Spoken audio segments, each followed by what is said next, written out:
Hoy voy a compartir con ustedes el tema un propósito de los sufrimientos. Observen bien, no estoy diciendo el propósito de los sufrimientos, sino un propósito de los sufrimientos. Entre los diferentes propósitos que Dios tiene con los sufrimientos del ser humano, aquí vamos a aprender hoy sobre uno de esos propósitos. Un propósito de los sufrimientos es el título que le he dado al tema de hoy. Recordemos que la mayoría de los expertos estudiosos de la Biblia en las traducciones modernas traducen el mal, es decir, tomado de la palabra griega kakia, que es la palabra del texto original, que la encontramos en Mateo 6:34. Al final, la parte del versículo, acuérdense que el Señor dice, basta a cada día su propio mal. Lo leíamos en la traducción de la Biblia de Jerusalén. Es decir, cada día tiene suficiente con sus propios males, que muchos de los traductores modernos lo traducen como los problemas del ser humano. Es decir, que en lugar de traducir la palabra mal o males, lo traducen como problemas, los problemas del ser humano. De tal manera que los problemas del ser humano son un mal presente en la vida de los seres humanos. Eran algo cotidiano, los problemas de la vida. Eran algo cotidiano en la vida de Lázaro el mendigo. En Lucas 16:19-31, venimos hablando desde hace días sobre este tema. En Lucas 16:19-31, venimos hablando desde hace días sobre este tema. Lázaro vivió durante toda su existencia terrenal una vida caracterizada por males. Ya ese tema lo estudiamos la semana anterior.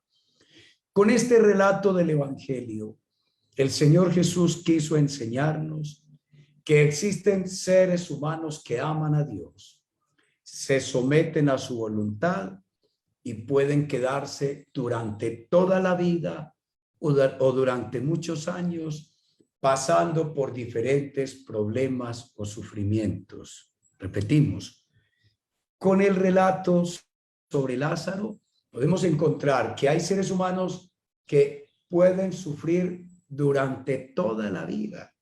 Y eso no es porque son malos, porque son terribles pecadores. Estos son hombres como Lázaro, que ya lo estudiamos, aman a Dios, son temerosos de Dios, se someten a la voluntad de Dios. Y aún Dios ha decidido que durante toda la vida pasen situaciones difíciles como Lázaro, que fue mendigo toda la vida.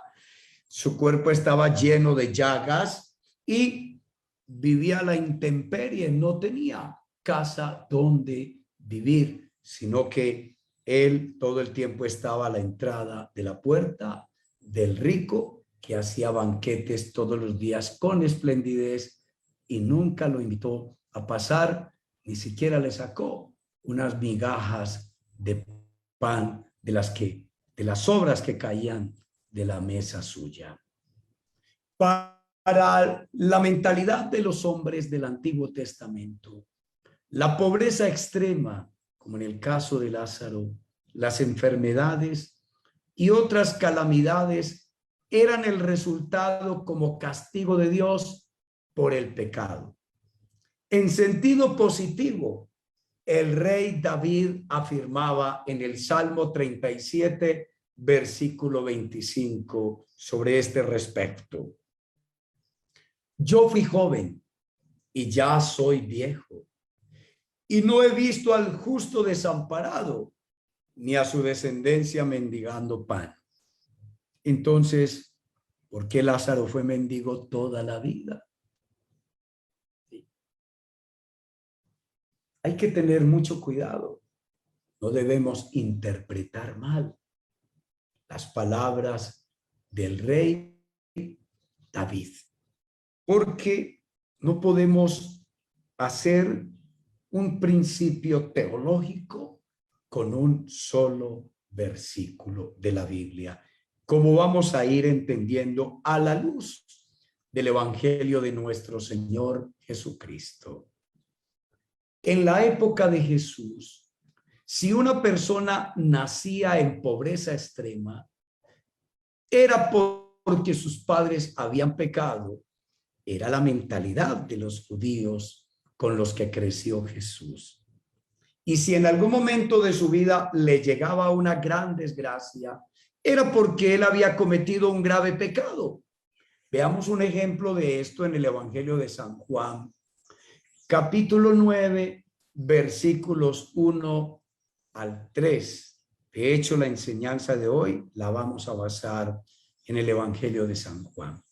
Entonces, en San Juan 9, 1 al 3, al Señor Jesús le tocó educar a sus apóstoles, a sus discípulos que eran judíos y tenían toda esa mentalidad basada en una falsa interpretación del sumo sacerdote de su tiempo, los sacerdotes, los maestros de la ley, los rabinos, los fariseos y los grupos religiosos de su tiempo pensaban así como los apóstoles. Vamos a ver. Al pasar Jesús vio a un hombre ciego de nacimiento y sus discípulos le preguntaron: Rabí, ¿quién pecó, este o sus padres, para que naciera ciego? Jesús respondió: ni este pecó, ni sus padres pecaron, sino que está ciego para que las obras de Dios se manifiesten en él. Amados amigos, noten cómo he presentado con negrita esta palabra ¿para qué? Esta palabra ¿para qué? Indica propósito, el propósito de Dios, por el que Dios hizo que este hombre naciera ciego y se quedara ciego durante tantos años con esa limitación, con esa discapacidad, con ese sufrimiento. Es porque Dios preparó a este hombre desde antes de la creación del mundo. Dios preparó, Dios decidió que este hombre naciera ciego porque tenía el propósito de curarlo, sanarlo, hacer un milagro en la vida de él para Dios visibilizarse ante la vida de este ciego, hacerse patente, hacerse palpable en la vida de este ciego y que este ciego viera la gloria de Dios en su vida y se sintiera amado por Dios. Bendito sea su nombre, que si este hombre no hubiera nacido ciego, probablemente jamás hubiera conocido a Dios. Nunca hubiera conocido en persona a Dios, en la persona de Jesús. Y nunca hubiera sido sanado por Jesús, quien lo sanó, quien realizó este milagro en él. De hecho, no vamos a estudiar, pero ustedes con tiempo lean este capítulo 9 de Juan para que vean toda la trama y todo el drama tan amplio que dedica Juan a este hombre, todo este capítulo dedicado a este ciego, que se hizo famoso por haber nacido ciego, porque Dios quiso que naciera ciego para que las obras de Dios se manifiesten en él. Y sanando al ciego, Dios se hizo patente también en la familia del ciego. Se hizo patente y visible para todos los dirigentes religiosos que conocieron a este hombre también en vida. Dios mostró su gloria gracias al sufrimiento del ciego. Entonces, queridos hermanos, aquí descubrimos que Dios tiene un propósito con el sufrimiento. Entre tantos propósitos, aquí tiene un propósito. Les recuerdo que ya estudiamos la semana anterior y la otra, cómo San Pablo llegó a tener sufrimientos, padecimientos por la causa de Cristo, para la gloria de Dios, en el servicio del evangelio. Entre ellos murió decapitado. Eso no será un sufrimiento. Claro que sí. Y con esta muerte Pablo honró a Dios, porque honrosa es a Dios la muerte de sus santos, como dice el salmista. Pero también Pablo sufrió por causa de su orgullo. Lo estudiamos la semana anterior. Por el pecado del orgullo, Dios lo sometió a una terrible enfermedad y Dios permitió que un espíritu maligno entrara en el cuerpo del apóstol y lo hiriera con una enfermedad humillante y terrible, pavorosa, aterradora. Ya la estudiamos, y ese sufrimiento tenía que ver para que Dios se manifestara en él con su gracia. Ya lo estudiamos. Le dijo el Señor: Pablo, bástate mi gracia, que mi poder se perfecciona en tu enfermedad, en tu necesidad, en tu aflicción, en tus sufrimientos, porque cuando soy débil, descubrió Pablo, entonces viene el poder de Dios, me sana, me cura, hace un milagro en la vida mía. Gloria a Dios, que así descubro cuánto me ama Dios y el poder de Dios tan grande que tiene de curarme de cualquier enfermedad de manera milagrosa. Así se manifestaba también el poder de Dios en la vida de Pablo. De igual manera, cuando Lázaro de Betania, hermano de Marta y de María, enfermó gravemente y le enviaron el mensaje al Señor Jesús, diciéndole que el que él amaba, Lázaro, estaba enfermo. Esta fue su interpretación de tal calamidad. Veamos qué pensó Jesús en Juan 11:5, cuando recibió la noticia de su amigo.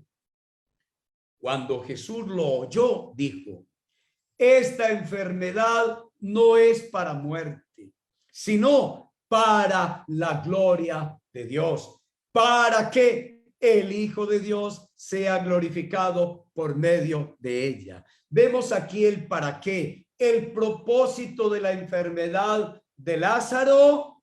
Sí, él murió, pero murió temporalmente porque el Señor tenía el plan, el propósito de resucitarlo 4 días después para mostrarle su gloria a Lázaro, a la familia de Lázaro, a los judíos, pero muy especialmente a sus discípulos, los apóstoles, para que vieran la gloria del Padre y la gloria suya. Al conocer la noticia de la enfermedad de Lázaro, quien era amigo de Jesús y los apóstoles, el Señor decidió intencionalmente quedarse 2 días donde estaba hasta que Lázaro muriera. Qué amiguito era Jesús. Pudo ir a curar a Lázaro antes de que muriera, pero Jesús sabía que sanar a Lázaro pasaría desapercibido ante muchos judíos, y los apóstoles pues habían visto que el Señor Jesús había curado a muchas personas de muchas enfermedades, pero no habían visto que él resucitara a un muerto. Pero que Jesús resucitara a un muerto de 4 días, un cadáver en descomposición, como dijo Marta: Señor, hiede ya, decía Marta la amargada. Entonces, bendito sea Dios, gloria sea a Dios, que Jesús intencionalmente dejó que Lázaro se muriera, se hizo el loco, se hizo el bobo. Y cuando ya se murió, pasados 2 días, les dijo a los apóstoles en San Juan capítulo 11, versículos 11 al 15. Ustedes lean todo el capítulo 11 para que entiendan este drama tan extraordinario. Dijo Jesús: a los apóstoles: nuestro amigo Lázaro se ha dormido, pero voy a despertarlo. Los discípulos entonces le dijeron: Señor, si se ha dormido, se recuperará. ¿Saben por qué? Si leen todo el capítulo se darán cuenta que los apóstoles tenían miedo de regresar a Judea, ir a Betania, porque habían amenazas ya muy fuertes contra Jesús, y ellos sabían que si mataban a Jesús también los podían matar a ellos. Entonces ellos le dijeron al Señor: maravilloso, seguramente se va a recuperar durmiendo en la noche, descansando. Se va a recuperar de la salud, no hay que ir. Pero miren lo que pasa. Jesús había hablado de la muerte de Lázaro, pero ellos creyeron que hablaba literalmente del sueño, que estaba durmiendo físicamente. Entonces Jesús les dijo claramente: Lázaro ha muerto, y por causa de ustedes, mis apóstoles, me alegro de no haber estado allí, para que crean. Miren el propósito por el que Jesús dejó morir a Lázaro, su amigo, qué amiguito. Lo dejó morir para que los apóstoles vieran cuando Jesús lo resucitara y crecieran en la fe. Los apóstoles habían crecido en la fe. Ellos habían creído en Jesús como el Mesías y habían visto milagros de Jesús, pero la fe va aumentando y va creciendo en la medida que vamos conociendo a nuestro Señor Jesucristo y a nuestro Dios, como dice Romanos 10:17.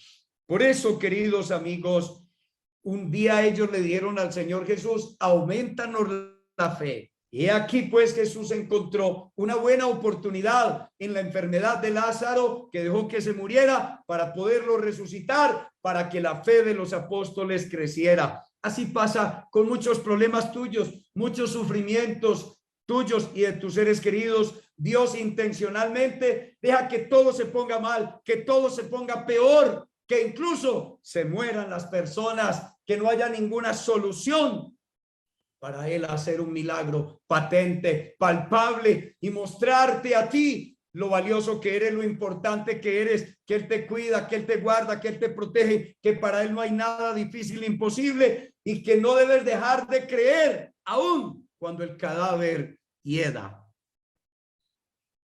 Pero vamos a donde está Él, dijo Jesús. Observemos lo que sucedió cuando el Señor Jesús resucitó a Lázaro en el capítulo 11, versículo 45. No podemos hacer toda la lectura porque el tiempo sería larguísimo, esto se tomaría horas.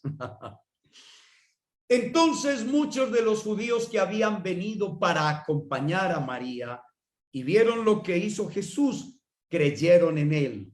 ¿Cuándo creyeron en él? Cuando vieron que Jesús resucitó de los muertos a Lázaro. ¿Quiénes creyeron en él? Las personas, los amigos de María que vinieron a acompañarla a ella en el funeral. Esa Marta era como tan amargada, como tan solitaria, hasta le puso problemas al Señor Jesucristo cuando fue por primera vez a la casa de ella. Vivía muy ocupada, muy atareada, muy estresada, muy fatigada, a lo mejor malacarosa. ¿Y quién se aguanta pues a esa señora, Dios mío bendito, tan temperamental? En cambio, María era un bomboncito, era un confitico, era pura dulzura, ternura, la que se sentó a los pies del Señor Jesús a escuchar su palabra. Ella tenía mucha gente que la quería, que la amaba, y vinieron a acompañarla en el funeral de Lázaro, pero nadie acompañó a María, a Marta, su hermana. Pero claro, estaban también ahí con María y con Marta, y la saludaron pues ahí de paso, pero realmente a quien amaban era a María. Y estos hombres, cuando vieron que Jesús resucitó a Lázaro, creyeron en él, cumpliéndose el propósito de nuestro Señor Jesucristo. Cuando Jesús fue invitado a unas bodas en Caná de Galilea con su madre y sus discípulos, a los anfitriones se les acabó el vino. No se proyectaron muy bien en todos los que invitaron, y todo el vino que se iban a consumir durante 7 días, que duraba una boda, una celebración festiva en ese tiempo.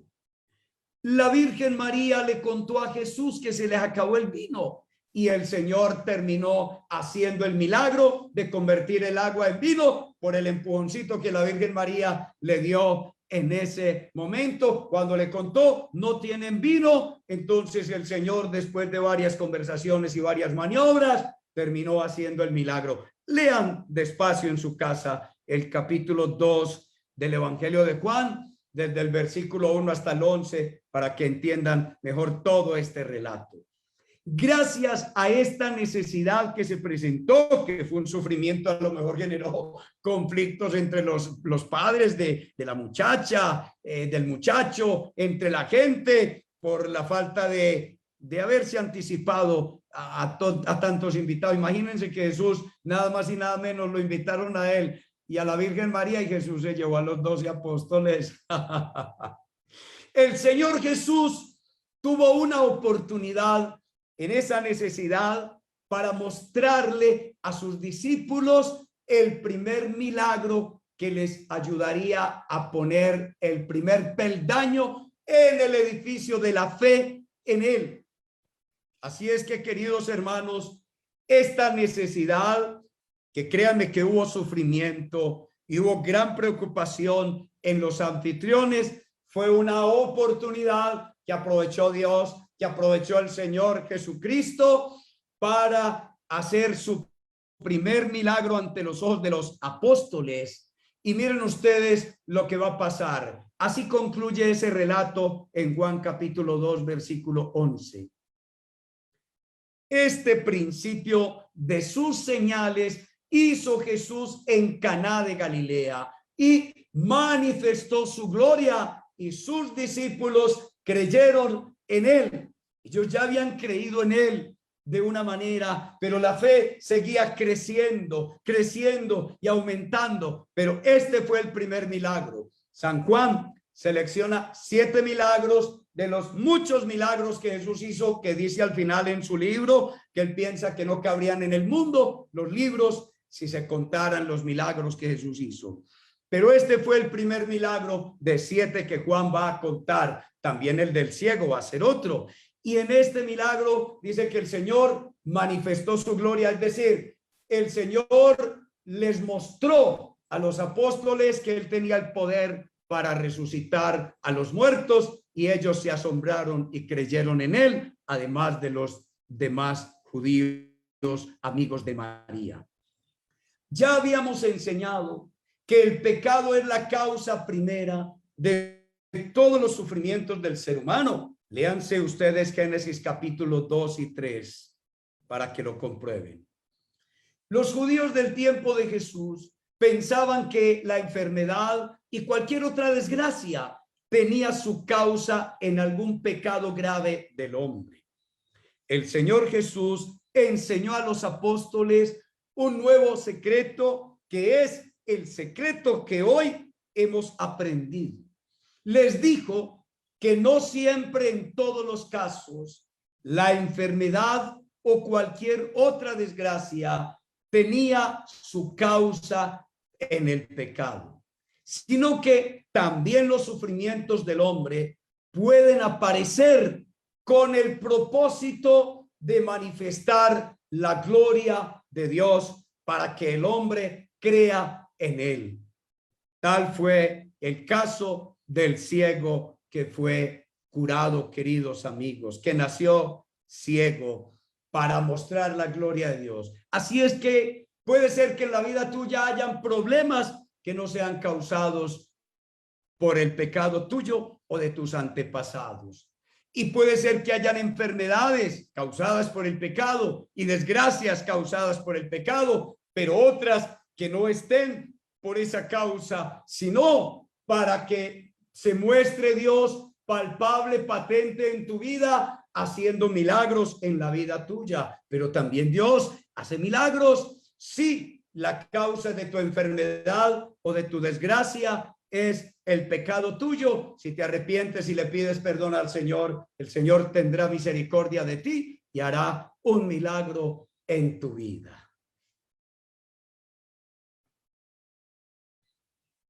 Así que, queridos amigos y amigas en el Señor, hemos compartido hoy cómo el Señor Jesús y cómo nuestro Dios tiene como uno de sus propósitos con el sufrimiento en el ser humano una oportunidad y una ocasión para Él hacerse visible en la vida de los seres humanos en su dolor y sufrimiento, interviniendo su vida, haciendo su obra con su poder milagroso y mostrando su cuidado, su amor, realizando milagros en los que sufren y pasan necesidades. Acércate a Dios confiadamente y confía en Él, porque Él tiene un propósito con tu sufrimiento. Me encantó estar con ustedes, queridos amigos y amigas, en este tiempo de crecimiento. Y recuerden que les espero con el favor de Dios justamente el viernes 8:30 de la noche en Los Secretos de Dios. Que la pasen bien. Bendiciones.